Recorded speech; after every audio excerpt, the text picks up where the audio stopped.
There is a ceasefire in Gaza. There has been one since October. And since that ceasefire began, 828 Palestinians have been killed. 3 more were killed by Israeli strikes on Sunday afternoon alone. Families are still pulling bodies from rubble. A 10-year-old girl named Bayan al-Anka was shot in the head by Israeli forces while sheltering in a displaced persons camp.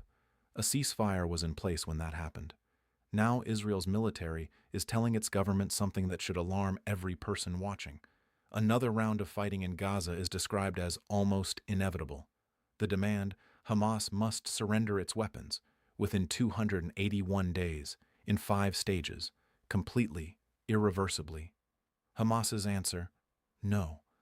And the 2.3 million people living in the ruins of Gaza are bracing, not for peace, but for the moment the most powerful military in the Middle East decides the truce is no longer useful and comes back.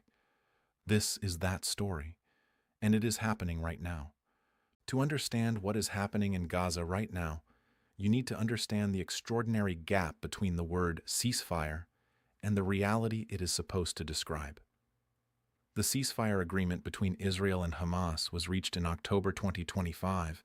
It came after more than a year of catastrophic warfare, a conflict that had by that point killed more than 70,000 Palestinians, displaced the vast majority of Gaza's 2.3 million residents, and destroyed an estimated 60 to 70% of the territory's infrastructure. The deal was supposed to pause the fighting, allow humanitarian aid in, and create the conditions for a second phase, one that would address the permanent status of Gaza, the question of governance, and eventually the question of disarmament. None of those things have progressed as agreed. Israel controls more than 60% of Gaza's territory. It has established a yellow line, a demarcation of Israeli-occupied land inside Gaza, similar to what it has done in southern Lebanon. It has been blocking the entry of 600 aid trucks daily that were agreed to under Phase 1 of the ceasefire, a violation that Palestinian factions have documented and the ceasefire's international mediators have raised.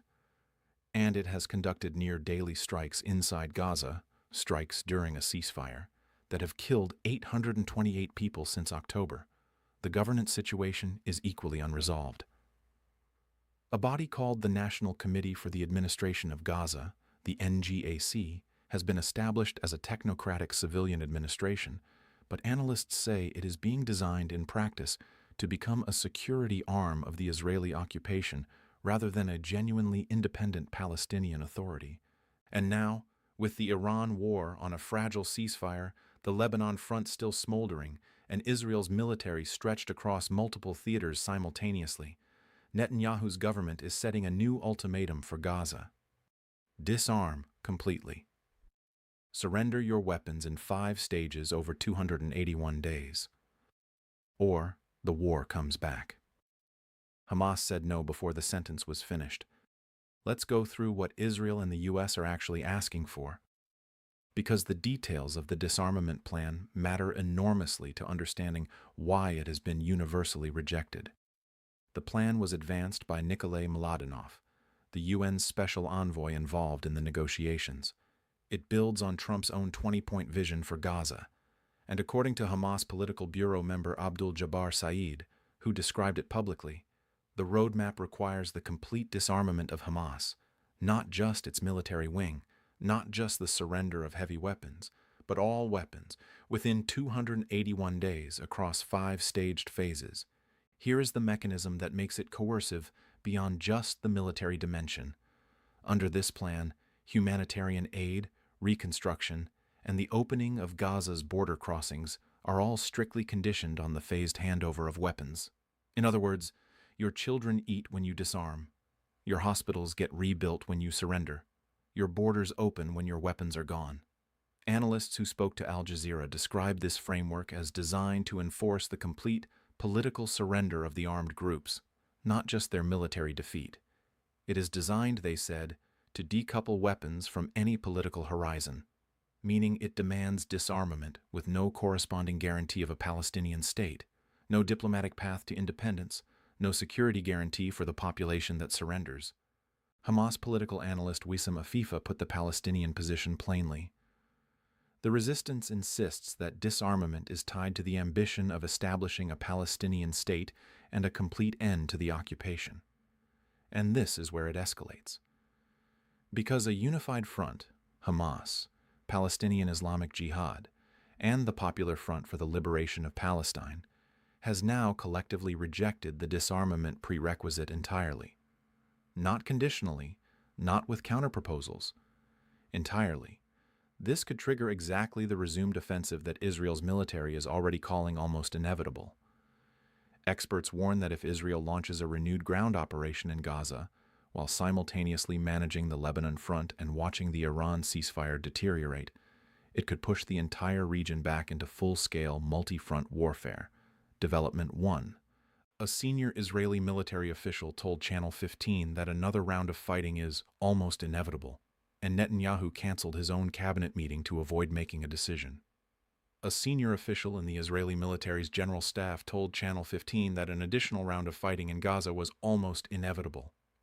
The cited reasons: Hamas's refusal to surrender its weapons, and what the official called the failure of the International Stabilization Force, the multinational body deployed under the ceasefire framework to oversee security. Simultaneously, Israeli Prime Minister Benjamin Netanyahu abruptly canceled a scheduled security cabinet meeting on Sunday, opting instead for smaller, informal consultations. Netanyahu has been here before. At moments of maximum strategic pressure, he has historically avoided formal cabinet votes to preserve his own political flexibility and avoid putting his coalition on record. Israeli political analyst Abu Amer noted that this situation coincides with an election year in Israel. Netanyahu has every incentive to prolong the first phase of the ceasefire as long as possible while simultaneously using the threat of resumed war as pressure to extract Hamas disarmament without offering anything in return. Development 2. The ceasefire has killed 828 Palestinians, and the aid blockade means children are going hungry while the negotiations stall.